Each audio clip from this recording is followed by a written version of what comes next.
Muy buenas noches, ¿cómo están? Les damos la bienvenida a una nueva edición del programa Mujeres. Ustedes dirán, ¿qué está haciendo ella acá? Bueno, Magdalena Menvilá, por trabajo, se encuentra fuera del país, pero ya va a retomar sus funciones aquí en el programa. Mientras los voy a estar acompañando yo y vamos a estar hoy con un interesante tema. Y para eso ya les presento a nuestra entrevistada. Se trata de Magdalena Dittborn. Ella es historiadora de la Universidad Finisterra en proceso de magíster en artes liberales. Muy buenas noches, ¿cómo estás, Magdalena? Bien, Jessica, ¿y tú? Muy bien, gracias por acompañarnos aquí en Mujeres. Gracias por la invitación. Además que hoy día vamos a tocar un tema muy entretenido, supe. Absolutamente, y que es el tenor del nombre de nuestro programa, Mujeres. Yo estaba viendo, a propósito de las fiestas patrias, la parada militar. Vi a la ministra de Defensa, Maya Fernández, pasando revista al ejército, y es inevitable como que pensar en el rol de la mujer en política. Yo sé que ya hemos tenido más ministras de Defensa, mujeres. Sí, Bachelet, Vivian Blanlot, sí, también en su momento, todas después del 2000, sí. Pero la participación de la mujer en política comenzó mucho antes y quería ver si nos puedes como desarrollar un poco la idea para llevarnos al contexto de lo que estamos viviendo. Sí, bueno, el proceso de la mujer en el mundo político, primero que todo, siempre tenemos que entender que es un proceso. Y si bien la mujer en el siglo XIX, que es la época del 1800, después de que Chile logra independizarse, no tenía un papel político dentro de la institucionalidad, sino que funciona tras bambalina, es la mujer de ese siglo la que va preparando, en cierta medida, va preparando el terreno para que las mujeres podamos insertarnos en el mundo de la política. Y ya para el siglo XX, hacia 1900, en Chile se va llevando a cabo todo un proceso de construcción de espacialidad de la mujer en el mundo político. Pero cuesta. No, me imagino. Cuesta bastante, porque para que nosotros tengamos un espacio en la política, primero teníamos que ingresar a tener un espacio, no, ni siquiera, a tener un espacio en el mundo de la educación. Teníamos que ser mujeres educadas para poder, obviamente, ser un aporte. Entonces, si bien las primeras damas, nosotros hemos tenido más de 36 primeras damas a lo largo de la historia de Chile, y si bien las primeras damas, desde el 1820, 30 en adelante, obviamente no eran mujeres que fueron a la universidad y hacían su aporte, como yo digo, tras bambalinas, pero lo hacían. Ya es, yo te diría que en el siglo XX, donde la mujer empieza a hacer una construcción a través como del mundo institucional. Perfecto. Incursionamos entonces como primero en materia de educación, en carreras universitarias que también costó sacar. Mucho. Y después fuimos entrando al mundo político. Había que ser valiente para estudiar en esa época. Exacto, porque primero que todo tenía que pedirle permiso al papá o al marido para ir a la universidad. Y ya para 1870... Bueno, para 1877 nosotros tenemos el famoso, y contamos con el famoso decreto Munátegui, que es el que nos da, podríamos decir, el permiso, imagínense, o reconoce a la mujer para que pueda acceder a la institución universitaria. Ahí tenemos a la famosa Eloísa Díaz, que todo el mundo cuando va a la calle nadie sabe qué hizo, la famosa Eloísa Díaz. Y lo que hace la famosa Eloísa Díaz es que estudia nada menos ni nada más que medicina. Una carrera eminentemente de hombre, sobre todo en ese tiempo. Una carrera larga, difícil, eminentemente de hombre, y no solo eso, es la primera mujer latinoamericana en ser médico, no en Chile. Yo una vez estaba escuchando la historia de Eloísa Díaz y decía que ella tenía que ir a clases en la misma sala, acompañada de su mamá y con un biombo como para que los compañeros no la vieran. Y que no tenía baño. Y no tenía baño. Imagínate. Sí. Bueno, lo que es la construcción del prejuicio en torno a la mujer, y Eloísa Díaz no solo fue una mujer que se tituló, sino que ella además fue un gran aporte dentro de la institucionalidad chilena. Tuvo su seguidora, tuvo mujeres que... tuvo una compañera que al año siguiente que Eloísa se titula, también se titulan, y estas mujeres lo que hacen es que se insertan en el mundo de la salud pública. Y ahí el rol de la mujer es muy importante, no solo por figuras como Eloísa Díaz, sino que anteriormente, incluso en el siglo anterior, uno ve que la ayuda y el papel social de la mujer, que el papel social no es solo ser buenas por hacer el bien, es un papel político, es por algo que uno cree en algo, también se va desarrollando dentro de la salud. Por ejemplo, en la Guerra del Pacífico, si bien la mujer no podía ir a la universidad, o no iba normalmente a la universidad, o no participaba activamente del mundo político, la mujer se organiza con hospitales, con ayuda a las viudas, con ayuda a los huérfanos, y es a través del mundo de la salud donde se va abriendo un camino importante para la mujer. Después será Eloísa Díaz, por ejemplo, que entre a estudiar medicina y vaya participando formalmente de la institucionalidad. A propósito de lo que decías tú de las guerras y todo eso, nosotros también tuvimos una mujer importante en la Guerra del Pacífico. Nosotros tenemos mujeres muy importantes en la guerra, y nosotros creemos que las guerras fueron puntualmente quizás la Guerra del Salitre, o también llamada la Guerra del Pacífico, pero Chile, desde que se independiza, fue un estado efervescente. ¿Y qué es efervescente? Que primero, en la etapa de la independencia, acá ya era casi una guerra civil, podríamos decir. Y además teníamos encontrones, problemas con los vecinos, con el Perú, que era un lugar poderoso. Y en ese contexto, nosotros tenemos mujeres que en la independencia apoyan la causa independentista, que en la guerra contra la Confederación Perú-Boliviana, que es la guerra contra estos vecinos poderosos, cuando nosotros estamos recién logrando asentarnos como república independiente, nos enfrentamos al Perú. Ahí tenemos a la sargento Candelaria, que es una mujer extraordinaria, que me llama la atención que no hayan hecho una película de ella. Y después, en la Guerra del Pacífico, tenemos a las miles de cantineras y de mujeres que fueron apoyando a los soldados.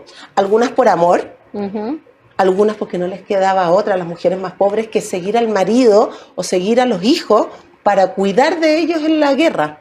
¿Y qué es cuidar de ellos? Desde cocinar, llevar todo lo que es los pertrechos, la comida, las necesidades básicas, hasta otras solteras o casadas que se enlistan para ir a la guerra de forma y movidas por un sentimiento patriótico que las domina.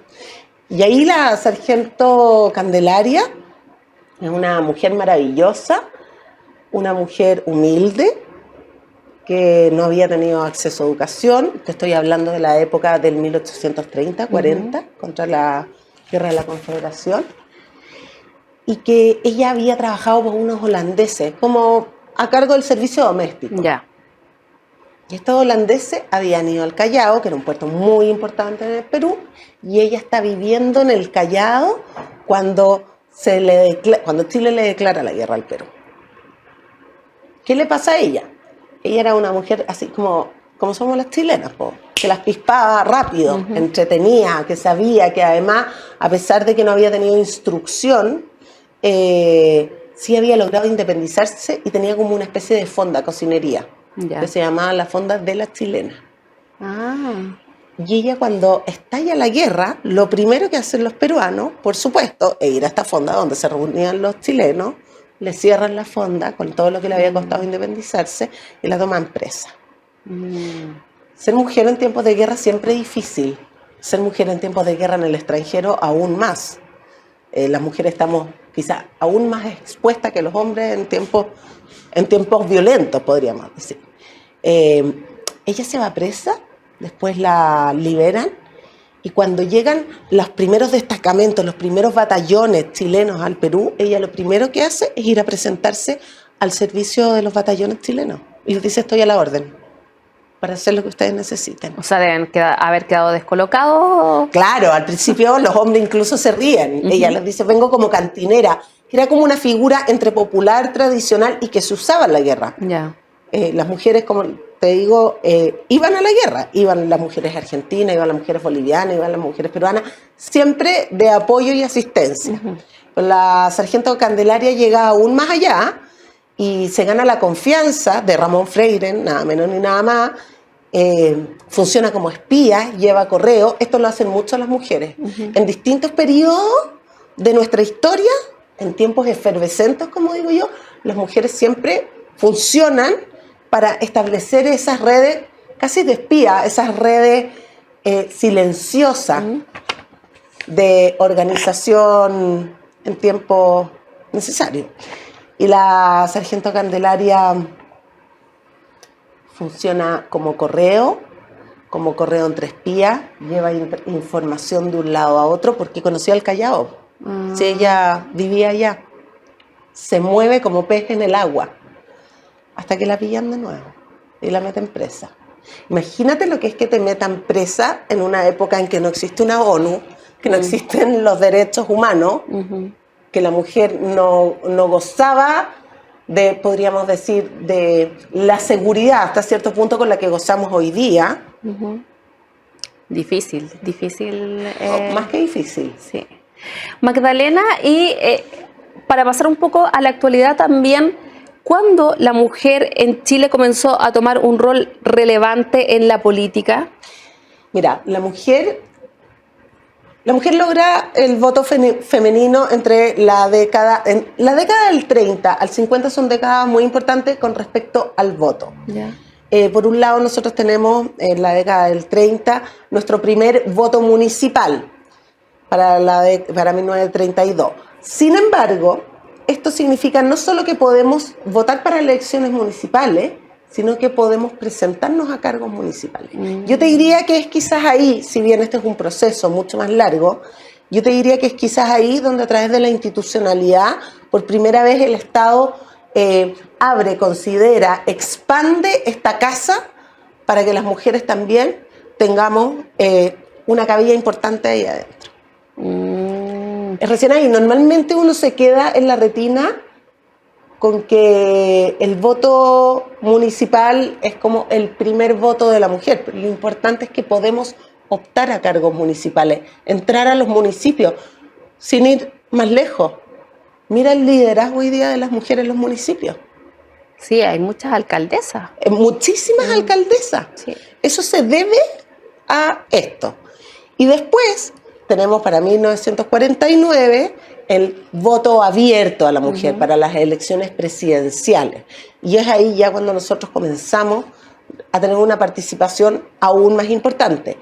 Esto no significa que haya sido inmediato. Por supuesto, un proceso en la década del 20 y a fines del siglo XIX también se trabajó mucho para obtener esta participación de la mujer. Pero yo te diría que la década del 30 al 50 es fundamental en esta apertura. Tenemos muchas mujeres que desde ahí nos ayudan a construir esta espacialidad política. Mujeres muy importantes y de mucho peso intelectual en todas las áreas. Entonces es muy importante esa década. Y esto es más personal. ¿Qué te parece el rol, la participación femenina en la actualidad en las distintas instituciones chilenas? Bueno, yo creo que las mujeres hemos logrado, primero que todo, una espacialidad, un espacio muy importante que lo hemos trabajado nosotros. Creo todavía que hay lugares donde falta aún valorar el liderazgo femenino. ¿Y por qué digo valorar el liderazgo femenino? Porque de repente esta misma cosa de la paridad nos juega hasta en contra. Es como, bueno, porque es mujer, hay que hacerle un espacio dejando de lado quizá la consideración de sus capacidades. ¿Me entiendes o no? Obviamente las mujeres somos muy capaces. Sin embargo, creo que también no solo es la paridad lo que nos tiene que impulsar a esa apertura, es el reconocimiento de la capacidad de las mujeres. No sé si se entiende. Sí, sí se entiende. Sí se entiende. Yo prefiero que me reconozcan más por mi capacidad que por ser mujer. Y a propósito de eso, te quiero preguntar también por un cargo institucional que en su momento, en marzo, apareció en todas partes y fue bien cuestionado. El rol de la primera dama, que al final también tiene este nombre de coordinadora sociocultural del Palacio de la Moneda o algo así. Yo creo, mira, Yo soy bien crítica de lo que sucedió en marzo ¿Ya? con este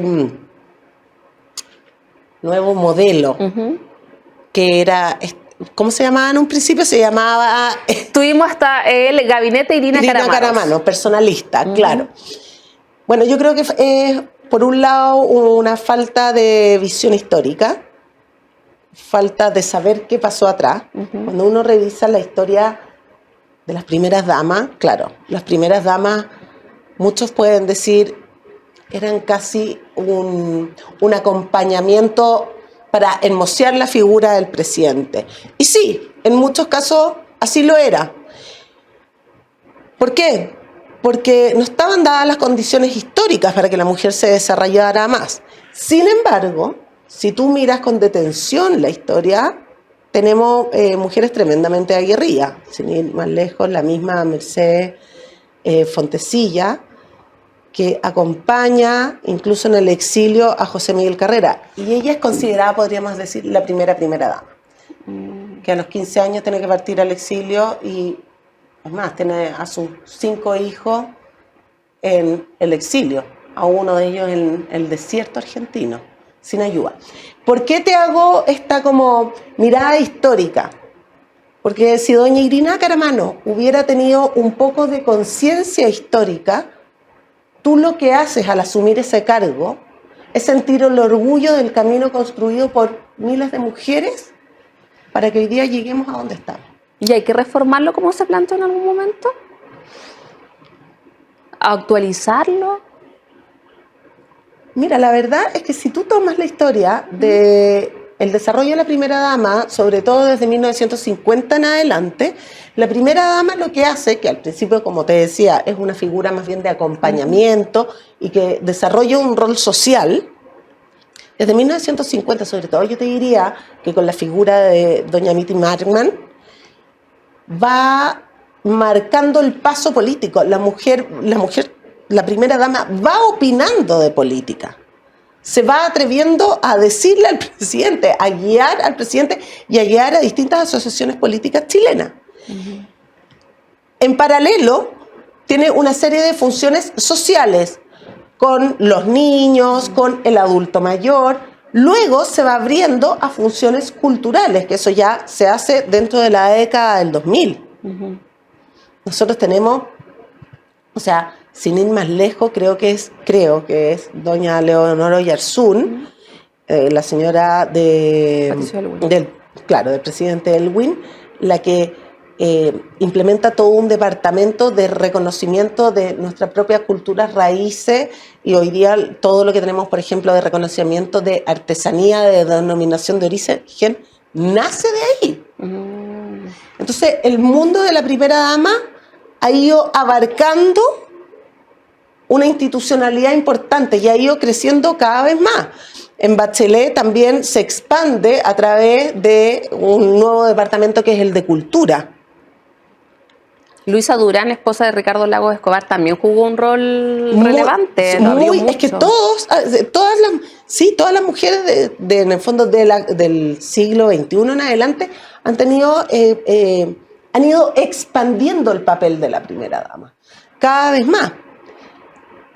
Es más, incluso en el siglo pasado nosotros nos encontramos con mujeres que empiezan a tener una agenda internacional en su papel de primera dama muy importante. Entonces, siempre hay cosas que reformar en todos los ámbitos de la política, del mundo cultural, del mundo social. Refundar, no lo creo. Creo que es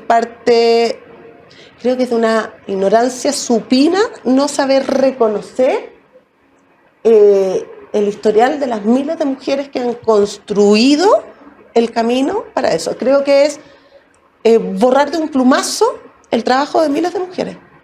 Te lo digo muy en serio. Magdalena Dittborn, sin duda este tema y el rol de la mujer da para mucho y ojalá nos volvamos a encontrar en un próximo capítulo aquí de Mujeres, porque se nos acabó el tiempo, se nos pasó volando esto de la historia de la mujer en las distintas instituciones chilenas. Muchas gracias por acompañarnos. Te pasaste. Y ojalá nos volvamos a encontrar. Sí. No sé qué, no paré de hablar. No, está muy bien. Sí, lo pasamos bien, por eso se pasó volando la hora. Y ustedes los dejamos invitados para un nuevo capítulo de Mujeres. Que tengan muy buenas noches.